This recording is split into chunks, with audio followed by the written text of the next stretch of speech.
In a galaxy far, far away. We promised we'd bring them out. We did. Oh my goodness. We touched tips. Oh, God. It's a PG podcast. They don't know what we're talking about. Welcome, Geek Freaks, to another edition of Don't Feed the Geeks Book Club. Right on. All right. Yeah. Today we will be discussing The New Frontier. Nice. Excellent. Yes. But it is Wednesday, new comic book day. Anybody Yes. get anything good? As the only one here who probably got comics. I did get comics. I'll share some of the comics I got because Mr. Hurt here, Mr. Toy Story, brought my books for me. So I'll share what I got. If you can see that, that is the Gwen Stacy variant of Amazing Spider-Man number 39. Whoa. I will be collecting this until, so their Legacy 840. Oh, they're really doing both numbers? Yeah, on the bottom. So I have another 160 issues to go. That's the regular cover. Pretty cool, actually. Who's doing that? Is that oddly? Oh, my podcast with Jonah. Maybe we could get Spider-Man on ours. Not that Spider-Man. The Gwen Stacy number 1 came out. Pretty cool. Is that Adam Hughes? Yes, I believe this is an Adam Hughes cover. And guess who else did a cover? Is that Campbell? Nice. J. Scott Campbell. I Is that actually it? really like this cover. It's nice. It's very different from what he usually does. Yeah. Yeah. So I like that it was kind of just like a. So hold it back up again. Oh, sorry. I like the butterfly. Yeah, because it's not a full figure. Yeah, So I like that it's kind of it like, gives what are they, the bust. Yeah, gives us a break. yeah, From, from the same exact look of every single character, even though the Jeez. face is the He same. might I like the be butterflies. I like what he did with the I butterflies. do like it's like how he has a little bit more articulation on the face than you normally get. Yeah. Still getting this. I don't think they're worth anything anymore. This is Immortal Hulk number 31. Only the first one was. Yeah, no, there's Second a few. Yeah, the second one was actually the one I was Second one, right? The first and second. Iron Man 2020. Haven't read these yet. If anyone's read That's a them. green cover. Look at that. That's great. That's cool. That's pretty really funny. Yeah, so that probably looks pretty cool. But yeah. So that means my that's, green screen is I haven't actually read working. those yet. I'm hoping it's pretty good. This I've heard good things about. cool, Also, Mark. haven't gotten into them yet. Maybe you'll see it tomorrow for Thursday. Wait, is today Thursday? No, Thursday. Tomorrow's Tomorrow's Naya Thursday. Day. We go to Naya Express every day on Thursday. This is Venom number 23. Still reading that? Another book. I like the Venom. I'm reading on the app, so I'm not current, but I've been buying those. I'm a sucker for these two, Harley Quinn and Poison Ivy. This is the cardstock cover. Oh, that's pretty cool. Yeah. Is it $1 more? No, It's $4.99. no. I think the regular. Oh, so they didn't get. I think this is just $4.99. Are those connecting covers? Yeah, they are connecting covers. I think. Oh well, yeah, they're supposed to be. So you put them together like that. Nice. Oh, I'm gonna have to go get those. Yeah. They've done all these. So this is the last one in the series. I was actually gonna say, I was like, you know what, I'm not gonna get them today. And then I was like, I saw it was 6 of 6. It's like, I'll just get it. Just get it. Has Might as anyone well. responded? Has anyone said they got anything? Nope. Of course, my Superman book. I didn't get the variant. I just got the regular. Ooh, see who's on the back? That's sexy lady, Linda Carter. Linda, if you're single, Oh, Linda Carter. a She's call. not single, but that's okay. who knows? And then I got the Flash Giant, just because you never know with these giant books. Somebody may show up and may be worth something. True. Very nice. And that's it. Matt said I got too much. Excuse me. Excuse me. Toy Story says I get too much. did. I probably do. But today we are talking about, did anybody say anything about books? No? Nope. Okay. That's cool. It's all right. You don't have to share with us. If you're a private person, I understand that. So today we are talking about The New Frontier. Yes, we are. What was this about? Were you there? Did you guys read it? I read it. Oh, Spider-Man, yeah. right? Spider-Man and Cap and that whole thing. My bad. What? My bad. I didn't know we were supposed to actually read it. I thought we were just going to talk about it conceptually. So it was a 6-issue mini, correct? Mini? From 2004. Not really a mini. Yeah, it was a graphic novel So, that they broke down, basically. Essentially, it was 6 roughly 70-page issues. Yeah. Which is a lot. Right. Yeah. Right. It was probably really 660-page. Yeah. I read the graphic novel, so it was a 500-page book. Was really. Yeah. And you said like 100 of them were like... Like 200 of them was all the, all the That's crazy. different covers and everything else at the end of it. Yeah. It's a little nuts. Yeah. I was getting a little worried last night when I was trying to power through it, and I'm like, I still have I 200, finished it yesterday. 200 more pages, and it just didn't make sense to me. I read 3 issues the last 3 yesterday. I think I finished on Monday. I'll be honest. After issue 3, I don't remember exactly what happened in it, but after issue 3, I was like, "Oh, that was hard to get through." And I was. Break. All right. It's funny. What's that? Oh no, go for it. Sorry. Go for it. Sorry. Yeah. So this was done, written and illustrated by Darwyn Cooke, with Dave Stewart assist. I think he did the late colors or the inks? The late Darwyn Cooke. Yes, the late great Darwyn Cooke. Yes. So fun facts about Darwyn Cooke. He worked as a storyboard artist for the new Batman Adventures, Superman, a couple episodes of the Superman animated series. His style's very similar to those kind of things. Yes, yeah, it has his like unique style. I want to get into his artwork a little later, but really cool thing that I didn't know about him, and I found out he developed and animated the entire opening scene for Batman Beyond. Really? Yeah, he was That's awesome. he was big behind the Batman Beyond thing. He was kind of bummed when they canceled it. I guess the WB at the time felt that it was too violent, which I don't really remember that. I mean, I was probably a little older when I was watching at that point. I was probably like maybe 15 or 14 or 15 when that had come out. But I thought it was always cool. Me and my cousin used to watch it all the time. Like, this is like, for me to like get on board for like a futuristic version of Batman, it was really good. And I mean, they brought all the right voices and stuff like that. So did he do any of the episodes? He just did, or did he just do storyboards? Just the so storyboards. He animated, but so the thing that I found out, which was interested, he like on his Mac at home, he animated and like storyboarded the entire opening scene at home. Like he's cool. like, he didn't really use any of like the Warner Brothers. Yeah, he didn't use any of the Warner Brothers stuff because he's like, nah, I just kind of did this one at home. That's awesome. But yeah, it was really cool. He's done a bunch of notable books. We getting messages about the stream here? Or no? Nope, No. not yet. Okay, that was just Courtney talking Courtney. about sicknesses. So he did a graphic novel called Batman Ego. So I think he had originally done this, like written like some of these story stuff back in like 85. Never used him. So it was interesting. Sorry, I know I'm pulling a Zach on Darwyn Cooke here. But I read into him and he was actually really interesting. So I didn't know a lot about him before this.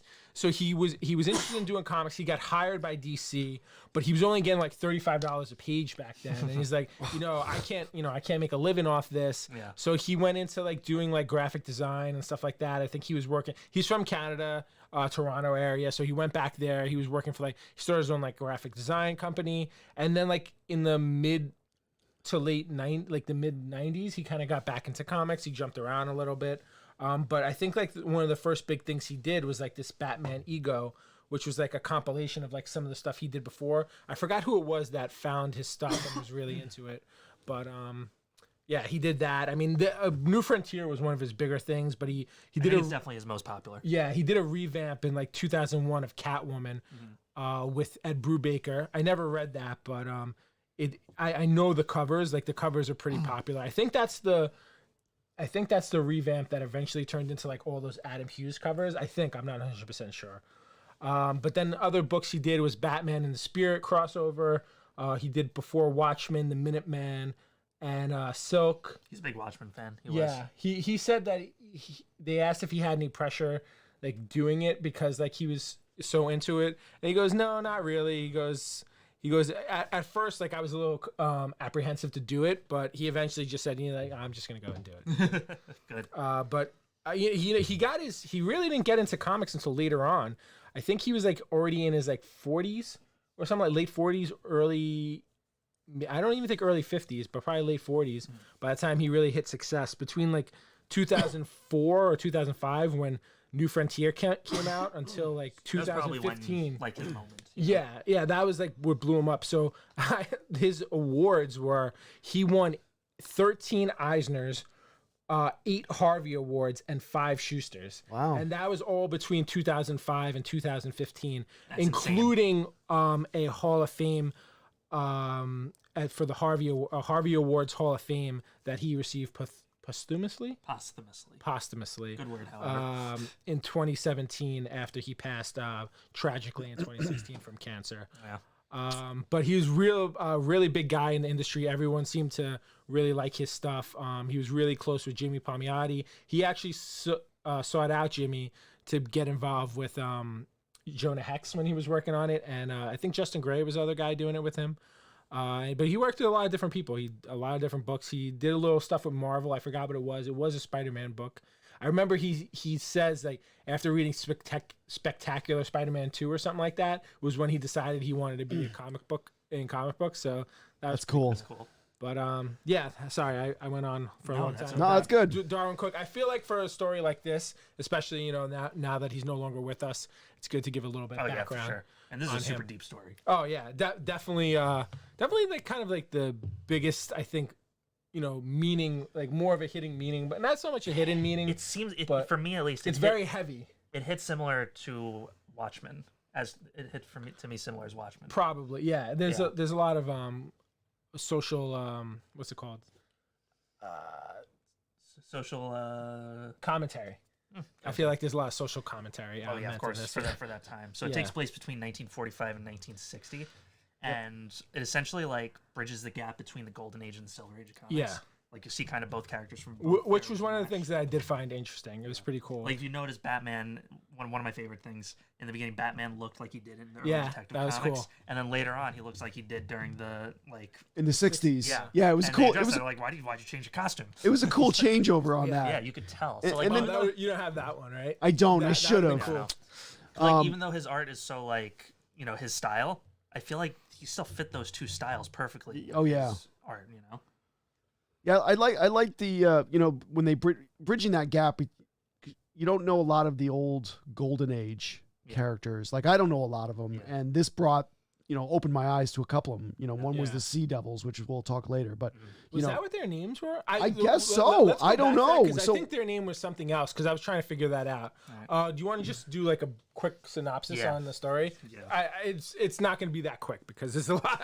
I know. All right, I tried to put together a synopsis, which I could not do myself, so I'm going to read out loud. Welcome to the DC universe in the 1950s, a land of promise and paranoia, of glittering cities and segregated slums, of dizzying scientific progress and simmering Cold War conflict. A land without the Justice League, Superman, Batman, and Wonder Woman. Or so it seems.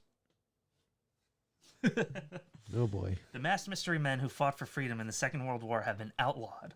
The soldiers and spies who conducted top-secret missions into the unknown now work in the shadows. And those icons who do still fight, Superman, Wonder Woman, and Batman only, operate under hidden agendas and dueling ideologies. Yet this America needs its heroes now more than ever. With darkness gathering on the horizon once more, only a bold new generation of adventurers, young, daring, and dedicated to the better angels of our nature, is equal to the challenge of the new frontier. Did you write that yourself? Wow. Oh, so you he copied that from somewhere. Okay. Yeah. I just said I did. Who were we thanking for that? Amazon. Oh, okay. Thank you, Amazon. Please don't sue us. Yeah, please don't. All right, so let's go into kind of the first impressions because I feel like with this book more than anyone we've read so far, I think first impressions and like final thoughts on the book are going to pretty much be very different. Yes. All right, so my first impression, that first half of the first book with the losers, I absolutely loved that whole thing. Okay. The whole thing. You didn't like that at all. I was very confused. It's not that I I didn't didn't like feel like it. you needed to know anything though. I guess you're right, but my issue when I go into reading something, especially with comic book related, where it's characters that are pre-established, I get very like, I don't know what the word is, but uneasy when I don't know who these people are or where they're coming from. So it nags at me a little bit that I didn't know who they were. Like I had heard the names before, so like I knew like roughly what the losers were, but like I had no idea where it was going. I would say for the first 3 issues, Me too. I had no idea where the book was going. I was really confused. It jumped around, and I'm usually pretty good about staying with it with different storylines. This one I struggled with, especially like the first 3. There was some cool stuff that I liked along the way, and in the beginning, again, like I know, like he's very much revered. I wasn't a fan of the artwork initially. Okay. So like it took me a little while to get used to it. I think I came around to it. Well, he's a very different style than you normally see. Yeah, no, that's 100% true. It's not something that his style isn't like something I normally read. I'm used to kind of a little bit different. So as it went along, the thing that bothered me a little bit, and I read this specifically, was you kind of get the impression it focuses a lot on Hal Yeah. and the Green Lanterns. A lot. And that's my least favorite. comic book character, and least favorite Green Lantern. Me is too. Hal But I Jordan. found his subplot super interesting. You know what? So I feel like in this, what he was trying to do is more teach you about the characters. And I was a little bit thrown. So you see like the cover and everything like this, and you think it's about all the big superheroes. Yeah, it's not. But it's really not. You know, Superman, Wonder Woman, and Batman kind of play like a back seat, take a back seat to everyone else. You know, Superman, Batman's you see in it a very little sparsely. bit. I mean, I think Batman's the least. If anything, I think you probably see Wonder Woman the most. And then the Superman second. But I mean, even Barry Allen, like the Flash, he's got a couple good moments, but you know, the Trinity really doesn't have like a very strong presence in these. And you know, looking at the background, our background here, I mean, you see, you know, you see. Flash was in it way more. Yeah, but I mean, you're looking at these. I mean, I don't know who some of these characters are, but you don't see them in the book. Like this guy, who's the guy with the purple and the white? He's like a Sandman type of person. I don't know who you're talking about. I think he's got different elements. I think I can't remember who he is, but they didn't show a lot of these characters. Yeah, I mean, a lot of them were one and done. I don't think you saw Green Arrow until the very last issue. It was only for a few panels. Yeah. You know, you saw Robin briefly. Robin was only 2 panels. Yeah, it was Very interesting. Like very interesting. You saw approach. Billy Batson Yeah. but you didn't even see Shazam. You Yeah, saw just Billy Billy, Batson, which was kind of interesting. So, that was one of the weird spots of the book where I kind of liked. So my take on it, just like yours, TC, you know, I'm going to say more than the first 3 issues. I don't know what the issue count was because I read the graphic novel, 6. so it was a little more. Yeah. But I felt like half the book, it jumbled all over the place. It was here, and then it went there, and then it went here. That was my biggest gripe, and that's my biggest gripe with some stories. When there's like 2 pages of stuff going on, then it goes to completely something else that's unrelated, then something else that's unrelated, and you don't know, like, it's hard to follow what's going on, even though it may tie together later. Yeah. And that's, you know? when a book does that, I lose interest in it pretty quickly. And that's why, to me, this book felt so long. Until I got to about 4 or 5. Painful. Once I got there, I was good. I think I'm in the same boat as you, where it was very hard. I think I probably finished 4, 5, and 6 in one sitting. I did. Where 1, 2, and 3, I think, took me like 3 attempts to read. Yeah, it was painful. Yeah. 1, I found 1 easy to read. 2 and 3, not at all. 1, I think that's probably, I'm probably on the same boat with you as that. Is I feel like 1 was probably the hardest because it was really characters I didn't know, and there's really no superhero stuff going on. Not at all. It's just Hal when he's a kid. It's a lot of like, you know, background. I mean, I put like the briefest of notes together in my notes, just kind of like, I don't even think I got to the later issues. Yeah. Because we were completely unprepared. Yeah, it was just like it was mostly the losers, and then like Hal in Korea. Yeah. Yeah, you know, it ends with him in Korea, and like that sequence I loved. Yeah. I like the Hal in Korea. That was really cool when he's on the plane and he's saying the words in Korean after he finally remembers them. Yeah, I know. That I really liked. So it was. I think he was a little bit of a wuss over that, but that's just. It did get, so, you know, I'm saying the first half was real painful. The second half was beautifully done. You know, when they figure out when these monsters are and everything else, and they gather everybody up to do that. That's when it took off for me. I think the toughest one was definitely the second one. Because so you have like, I think the second one starts off with, you have Martian Manhunter, which I'll go into later, but hands down, my favorite character 100%, me too. in this story. Then you have Wonder Woman, like with that whole scene in like Indochina where they like liberate and like they basically slaughter everyone. Yeah, and like Superman walks in and is like, what's going on here? And you know, Batman breaks up that cult where John Jones eventually stumbles upon. And then like you have that Wildcat boxing scene, the Ted Grant, that was which I felt like had nothing to do with anything. And then they're all at a party later. Who? Remember the KKK scene? Well, that was like more the like I don't know how. I think that was John Henry. I think that was just super fit. I think they could have done that better. Yeah. I think I got the impression of where they're trying to go. I don't think it was fleshed out enough, because then they had that like news scene about it, which was like I understood what they were saying. I think it was supposed to be again like a social commentary. Yeah. Like I think that's what that really represented. Which I actually really liked that part of it. Was with him. I just feel like the way it ended, like you didn't actually get enough of that. That's something where I think they could have fleshed it out a little bit more. I think they should have had the beginning panel with him was good with John Henry Irons. whose family's murdered, and and then the second half, I think they should have had something in between, where the first thing where you see him, and then that last one where he just dies. I think you needed like one more thing in between there to really like flesh out that scene. But I mean, that's just my opinion. But yeah, the boxing thing, it made no sense. And then they have the party after where Captain Cold comes, and that was, I think I told you guys, like, because of the art style, I couldn't tell who any of the people were. There was 3 girls, all brunettes. I was just like, and I think they did it on purpose, where every time somebody spoke to them, they referred to them by name. Like, hey, Selena, Dina. They did it a lot. Remember I had that complaint about Civil War last time? I don't like when they do that in comics. It takes me out of the book. I actually did like it when they did it there, because I didn't know who they were. So you could tell who they are. Like when I see Captain America, I was like, I don't need you to refer to him as Captain America or Superman. I was like, I know who that is. Like, tell me who the 5 different brunettes are that are drawn almost exactly identical to each other. So that was a little weird, but sorry. You guys have anything to say?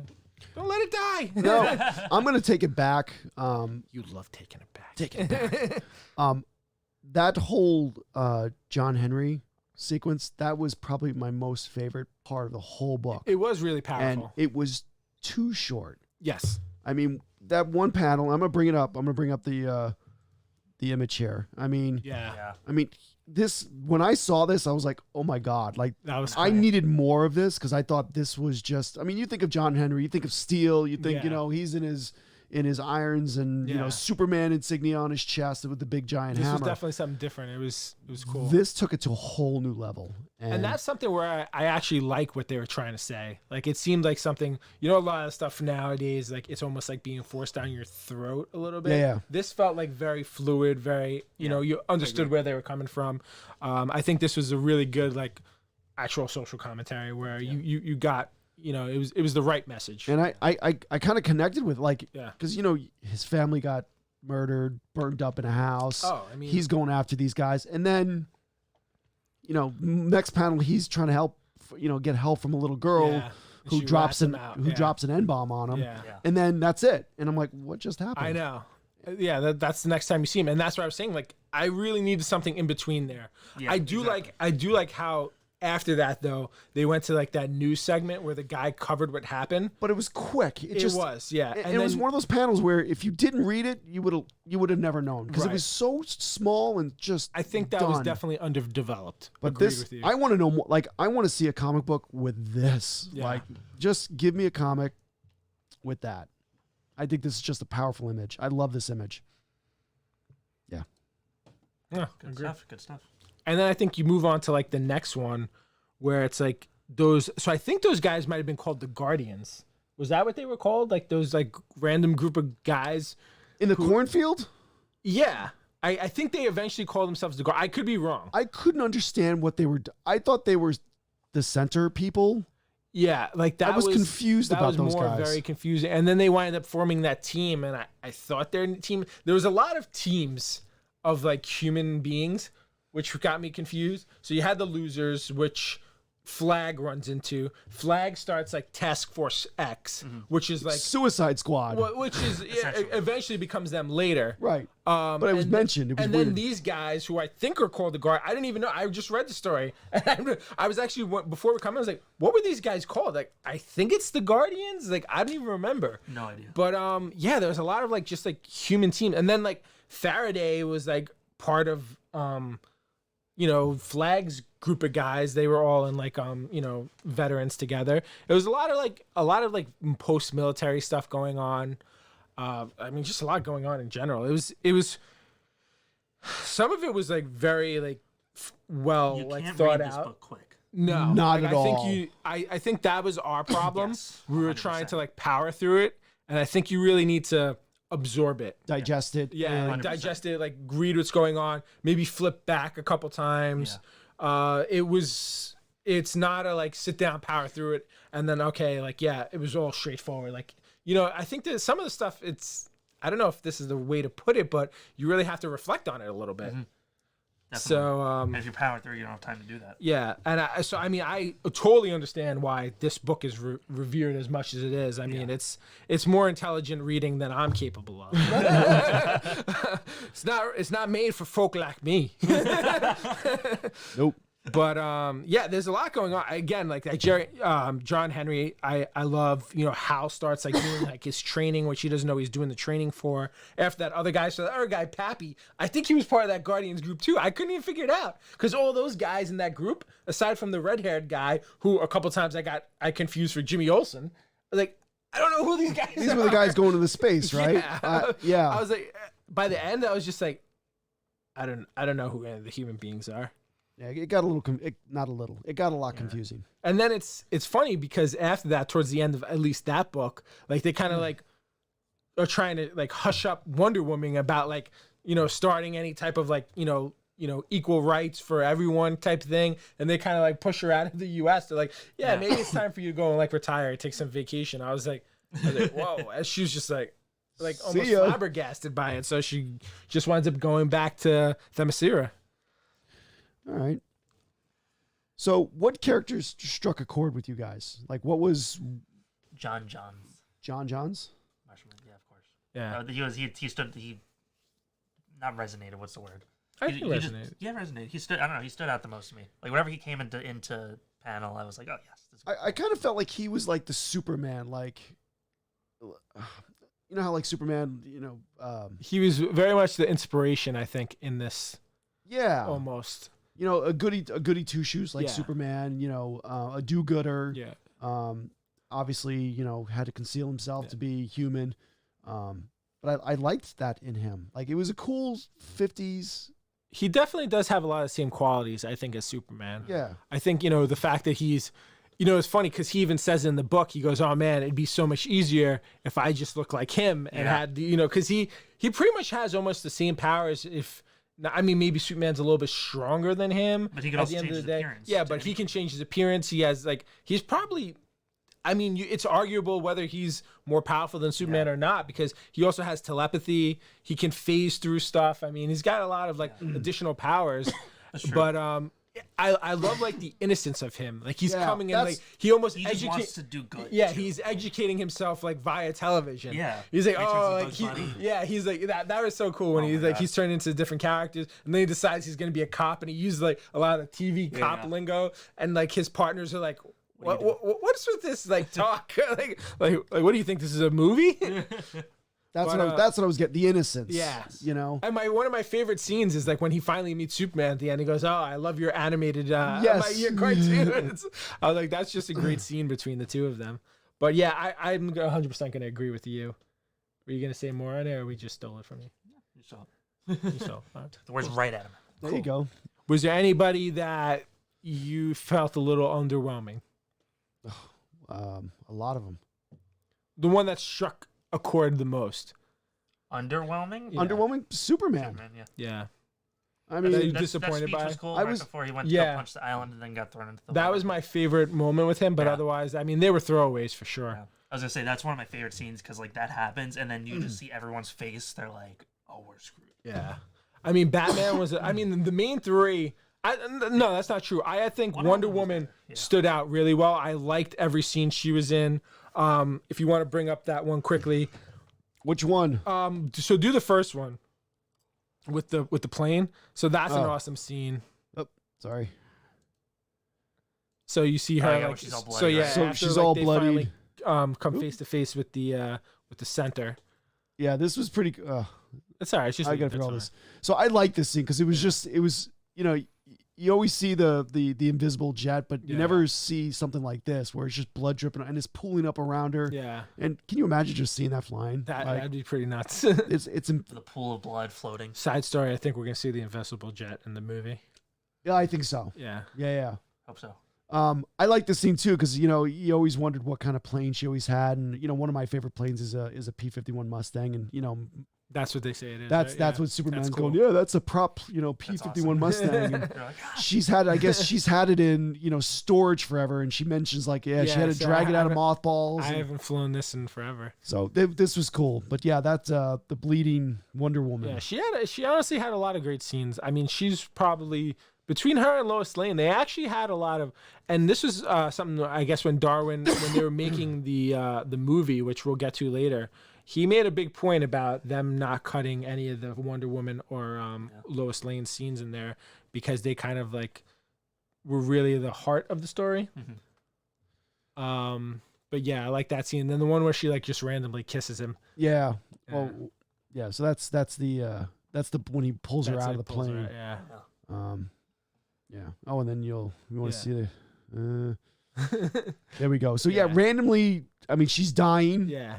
Or at least you think she is. We think she's dying. So and then they kiss. When I thought this was kind of strange because I thought through the whole book that he was kind of with Lois Lane. Yeah. Well, he kind of is, but I think there's always something there. But I mean, I almost think it's for them. It's like a mutual respect.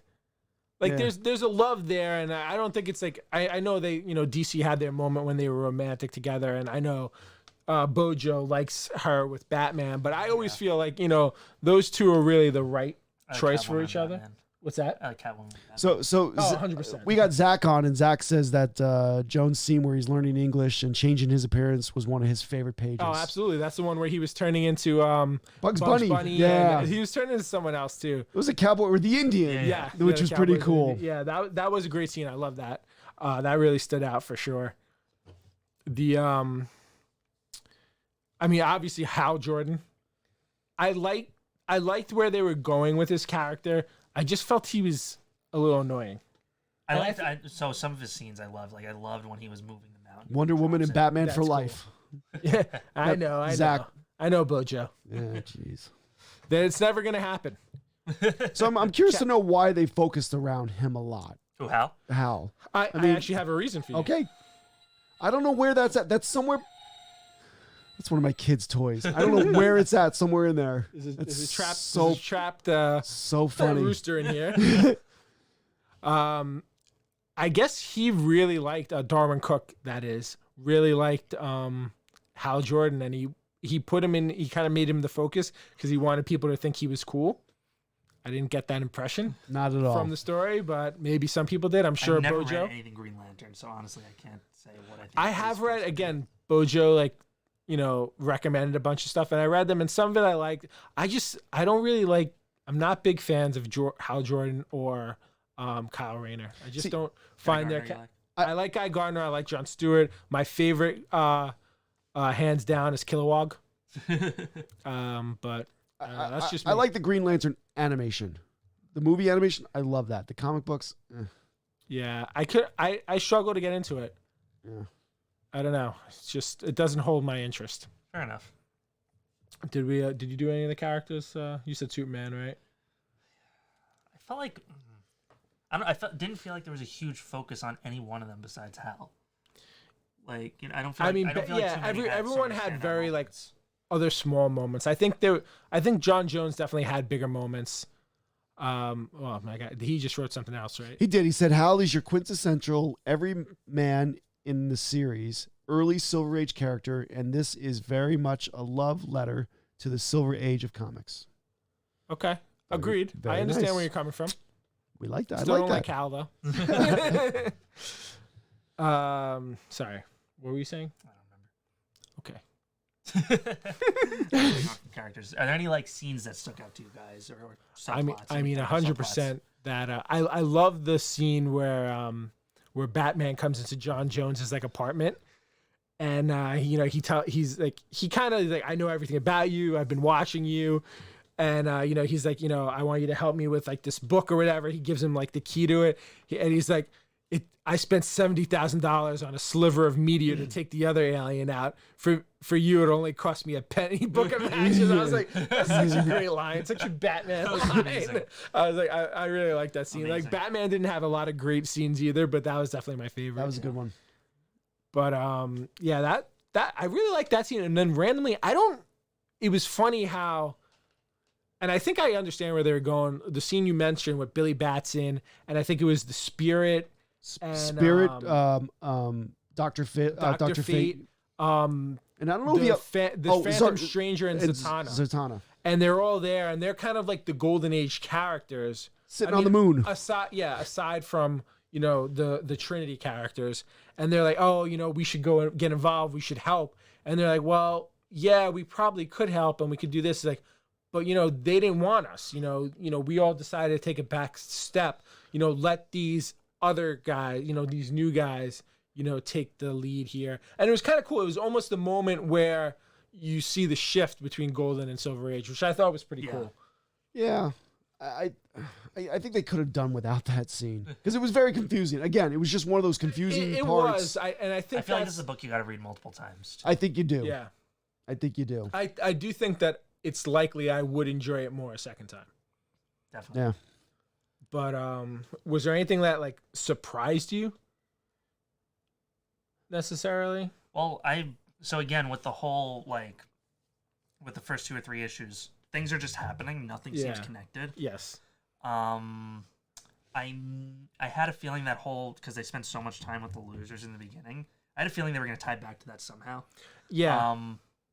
Last thing I would have guessed is that the island is alive. Yeah, which doesn't really make sense because I saw that and I was like, wait. You don't get the impression like when you see the center, which is a total MacGuffin, which I'm like so annoyed by because there's nothing. You don't get anything on it. It's just the evil thing. Yeah. And so I put up the picture here of it, and you're bothered by this, right? I was very disappointed with it. First of all, it went to black and white, and it was too small. Like what was the intention of that, making that black and white? Was it supposed to reflect like TV? Like I think it was supposed to be a news. Yeah, news so segment? She was broadcasting it. Yeah, I'm gonna make this bigger because it really bothered me because it just. I mean, you do get other shots of it, but it just looks like a giant mushroom. It doesn't. You can't understand what it is from this, and first of all, I think the black and white really messes it up. I think it's very anticlimactic. Yeah, and proportion wise, size wise, it doesn't fit. It just, I don't know. It rubbed me the wrong way. Yeah. Which way would you like it to rub? I agree 100% with you. I saw it and I was just like, okay. And like when you see it, when they get closer, it doesn't give you like any type of thing like that was ever an island. It should. Yeah, I don't know. It's like raising out of the water. And then like I didn't even figure out like. I think after you saw that was when I finally figured out that it was the island because the guys are like flying there who again I don't know which guys it was. It's like there's and then there was another group, Red Guardians, who show up at the end. I was just like, oh, Blackhawks. I can hear Zach furiously typing. Like he knows this because he's been into comics for 75 years. I know the Blackhawks. I love the Blackhawks. I mean, that's a pretty cool. I'd love to see more comic books of Blackhawks. That was such a great. I mean, I would love that, but I just don't know who they are now. Right, that's just it. So, here they showed Blackhawks, and then they've got the Sea Devils, which I remember the Golden Age comics. Okay. I've never read one, but I know of them. It's I think there's a lot of presumption about people knowing who all these characters were. Right. And then they list Green Arrow. Like, was that a team? Was there more than the two? No. I was a little confused about that too, because I know Green Arrow. Yeah, it was him and Speedy. Right? Yeah. Zach says Sea Devils are a deep dive. Right. I get it. You get it? Yeah, it was a dad joke. Yeah.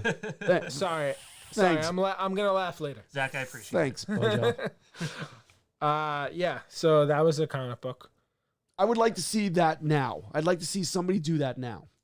I agree. I think that would be pretty cool. Because I do think they need DC needs more of like those war comic characters. Oh yeah. I think they would be popular now, and I'm surprised they're not doing any of them. They've done them in the past. They did the Unknown Soldier, which was fantastic. I love the Unknown Soldier.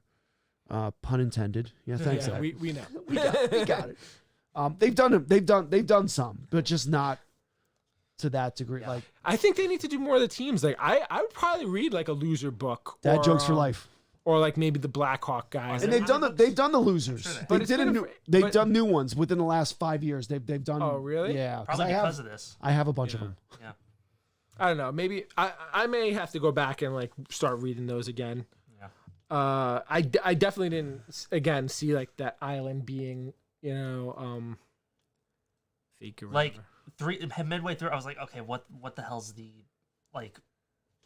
central plot problem? Right. I couldn't figure it out. What's everybody gonna team up to face off against? Yeah. And it's gotta be something. even after that, but when you finally saw like, oh, big island. it was an island full of monsters that were covered every square inch of it. It was so weird. And then like you get Aquaman for a second, which is like you must be like, yeah, and then like it was quick. He saved Superman's life. Yeah, he like just fishes him out of the water. But he didn't do anything. No. Well, if there was a ring, he did a ring around. They did mention where they were like calming the waves or something like that. Yeah. But like that was just a small thing. If you didn't read it, you would have missed that. Mm-hmm. Yeah. And if there was a faint, and there's definitely stuff I missed. Oh God, 100%. 100%. Like just on my. I'll be honest. Some dialogue boxes I had to like skim through because it was just getting like too much. Yeah. I mean, it was a tough read. It wasn't something I would say, sit through in a day and power through. I would, take your time. I would probably say day by day, read one of these. One a day, yeah. By 6 stories. I mean, it was, I don't even remember what I say. It was like 27 chapters that they break it up in. No, in 17. The book. 17 chapters. Speaking of epilogue, what'd you guys think of the ending? And the big climax. It was, I mean... anticlimactic. Anticlimactic, I loved the epilogue. With the Kennedy speech, I thought that was awesome. I really liked that. Yes. And the whole idea about how, evil's never gone and we can defeat something, but there's always going to be something else. And we have to keep doing good. Yeah. So really cool. So I did like I liked that. I'm glad they didn't end it with the center. Yes. I think they needed something after that. I think the center was just more of a... a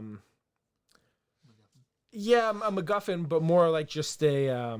I can't think of the word. I hate saying that something's a MacGuffin because everybody says that, but that's what it is. Oh, it totally is. I mean, anything can really be a MacGuffin, but I guess when you say MacGuffin, you mean like a plot device that serves no purpose other than to move. Right, and like you're never gonna see like the center again. I don't know, maybe you are, but he had the whole cult following and everything like that, and then it just turns out to be whatever it is.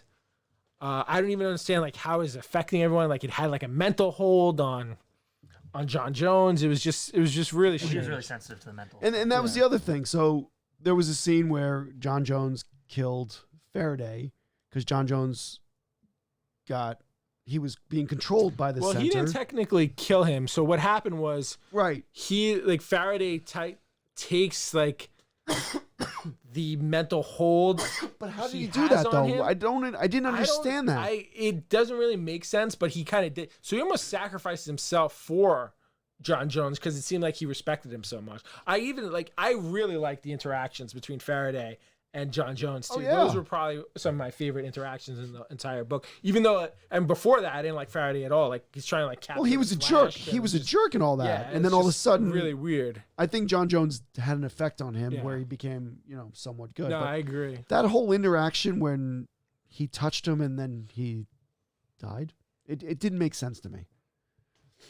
I don't know. It was. I'd have to agree. Very strange. Yeah. But again, I do like the epilogue. I think it was fleshed out well. I liked I like John F. Kennedy as far as his sayings go, at least. Yeah, great and sayings. hey, I liked Marilyn Monroe too, so you can't blame the guy.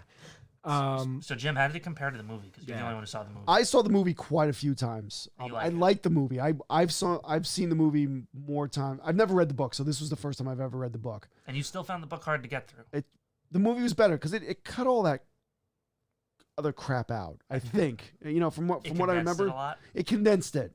Okay. It did. I mean, it did follow the book. Like there were scenes were match to match. Yeah. Like it was dead on. Did it open with the losers thing? It did open up with the losers thing. So what's the biggest difference you would say between the two? This obviously had a lot more dialogue. Yeah. So you lost all that dialogue. Okay. So you did. That's how.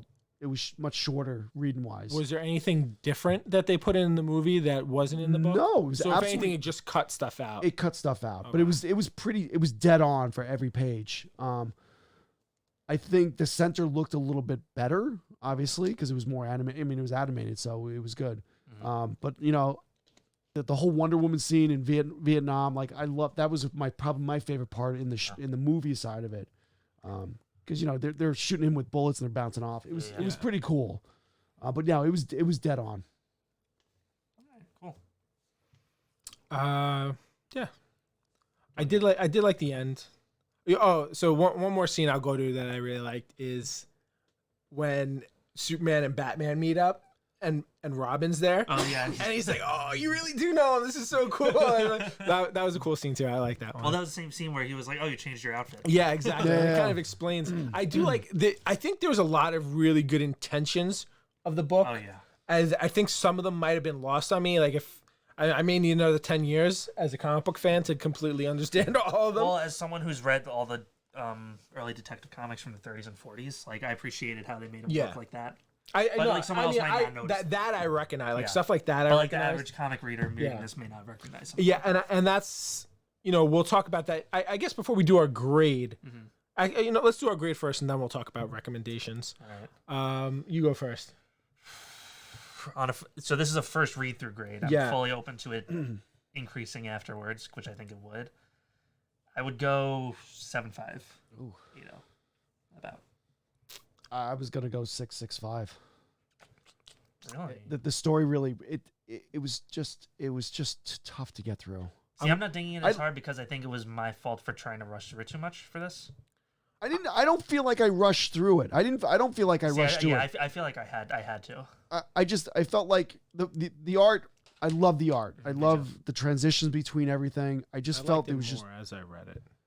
Yes. Just the very beginning, the first half of the book, it was just so tough to get through, and it played a big impact on me. Just go 7.5. I'm topping out at 6.5. Okay. I agree. I'm like 6.5 at most 7. I think if I read it again, I might feel I would like to eventually read it again and more of a humane and relaxed pace. Actually, to enjoy it more than to like get through it for a work purpose. Yeah. But I'm gonna say for now I'm gonna agree with 6.5. Okay. Yeah. So It's just I'm a little high. there's a lot going, and I don't think you're necessarily wrong. I think this is going to be a book that's more depending on the reader and the knowledge base more than anything that we've read. Yeah. A normal somebody just starting out reading. This is That was the next not part. a Would book. you recommend it to someone reading it? A seasoned person, Yes, a seasoned person. who knows their characters well. Like And take your time honestly, with like it, for sure. I wouldn't even expect somebody who's read more comics than me to have not already read this. Yeah. Like I think people like a Bojo would probably enjoy this 100% more than me because he understands a lot more than what's going on. Agreed. And being kind of a little lost. Yeah. Or like I don't even know who else. People who who've been reading Nick consistently. Yeah, Nick's another person who's shout out Best Comics, where all these books came from. I think you have to be a pretty seasoned comic person to really enjoy this. This is not your normal. And not to say grab that I off the didn't shelf. enjoy it. There was a lot of stuff I did like about it. I felt lost a lot. Yeah. And I don't know if that's going to change. Like now that I know it, maybe I can appreciate it a little bit more.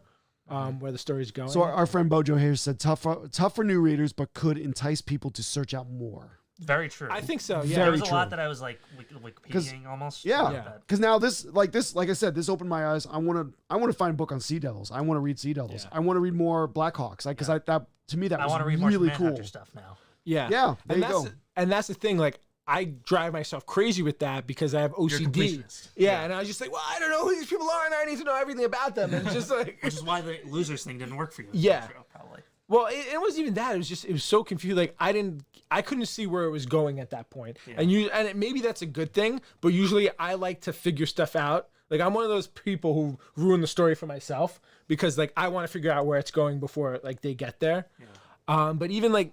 I don't think it was something that was a mystery to Showcase. Zach said so. Showcase. Showcase what? Those are Showcase comics. Oh, what? Those I imagine the Sea Devils. Right there, Zach Bojo. No spoilers. Surprised he's. But yeah, I think. And this is exactly what we already said, but Why don't zip through it and stuff? yeah, zipping through it. I would. This is definitely something you want to take your time with. And crazy as it sounds, I mean, it's almost like a homework assignment, but you may want to do research as you're reading it. Yes. Yeah. Like it'll probably be, and I wish I had the time to do that, because normally, like when I'm reading something for pleasure, that's what I do. If I don't know something, Because like you're not looking to finish it by a certain time. oh yeah, when I was doing like Spider-Man and like that old stuff, I was just like, Yeah. but even like some of the references at the time, because you have to realize, like, I mean, they're doing this in based on the 50s and 60s. Yeah. When I was reading Spider-Man, it's like they were making like commentary on like stuff happening in the 60s. I was like, I don't get what this means. Like, I would quickly like Google or whatever. Because the Marvel stuff was also very like periodical. Oh yeah, 100%. Yeah, Sea Devils was showcase. So that was a showcase. Showcase which one? I don't know. I'm gonna look it up. Come on, Bojo. Come on. You don't just have the give me. He just says Sea Devils is in showcase. Doesn't tell me anything else. So for anyone looking for other stuff to read, Darwyn Cooke was, this book was heavily influenced by Kingdom Come, The Golden Age, which I don't remember the artist, but like it's another book that takes place in the 50s. Watchmen, Dark Knight Returns, that kind of stuff. 100%. It's all social commentaries. Yes. So I think if you're into this kind of thing, those will be really good. Agreed. Agreed. Good stuff. All right, does that, Does anybody have any other closing comments? Mr. Bojo? Bojo? Nope. Mojo? Bojo. Does anybody have any thoughts on the next book? Ooh. Did we pick one? We did. Yes. I don't remember. It's The surprise. Golden Age. Golden Age. Oh, that's what he said. Mm. He said to read that one next. Delayed. Delayed. That's okay. I thought I we haven't did heard that the next. Golden Age one. What is that one It's about? from the 90s, I think. Let me check. Okay. Kingdom Come, I have read. I need to read that again though. I Yeah, but actually we really can, we, enjoyed we that. we have to get off a DC book. We do. Well, James Robinson 1993 has been asked in the issue. past, and he will never. And if he'd ever do a sequel to Golden Age, Yeah, thank you, Zach. James Robinson and Paul Smith, artists. So it concerns the Golden Age DC Comics superheroes entering the 1950s and facing McCarthyism. that might be that's where kind of the story starts out. Exactly. Yeah. interesting. That we have to put that on our not the next one, but I'd read that. we'd have. It's long. Yeah. Well, I forgot what the book is that we're doing with Oz. Yeah, me too. It's an but, independent one. Yeah, it's an. I think Oh, it's an that's image right. book. It's an Yeah. image book. Yeah, so we're doing. We're gonna have a special guest. Yeah. One of our good friends, Ozzy. We won't use last names in case he doesn't want us to. Just But if you frequent Best Comics, you've probably seen him before. We'll finish off. Zach. He said, and he's said that the perfect sequel was already made, The New Frontier. So I guess Golden Age came first. It did. It came in Yeah. 94, I think. 93, Well, 94. I might have to read that one. Yeah, No, for that sure. makes sense because he says it like kicks Hmm. off during McCarthyism, and I feel like New Frontier picks up Right a after little bit that, right yeah. after that. Yeah. I would go check that out. So I would probably go read that and then reread New Frontier. Maybe with that new background. So We'll see. And I'll build a time machine so I have enough time to do all that. That's right. All right. are we good? All right, I think that wraps up another fantastic episode. Do we have a date yet for the next? Ooh. Hey, I want the yellow one. You coward, you're yellow. What are you, Ray? Yes, she's my favorite Star Wars character. Wow. All right, Geek Freaks. I don't have anything. Until next time, remember. Oh, we don't do that for this. No, we don't. We don't do that for this. I know. Don't feed the geeks. All right, guys, thanks for coming by. I hope you enjoyed the video. Remember, like, subscribe, other stuff. All that jazz. Yeah. Send us Bye, money. Zach. Send Thanks us for- money if you want. Yeah. There we go. All right. All right, and be on the lookout for our next podcast dropping this Monday. Yeah, this Monday. Yes, Right? this Monday. So we have we want to mention what we're doing? Yes, we're doing an interview with Best Comics International owner Tommy Maletta. There we go. Yeah, we're gonna find out all about the comic books industry from the store owner perspective. The workings of a comic book store. Yeah, get a little bit of pick his brain on the things that have happened in the industry. Yeah, we really cool. hope you guys listen to it. We're actually really excited for that one. It was something that we've wanted to do for a long time, and we finally worked out the timing on it. So be on the lookout Monday. There we go. Bye, guys. All right, guys. Laters.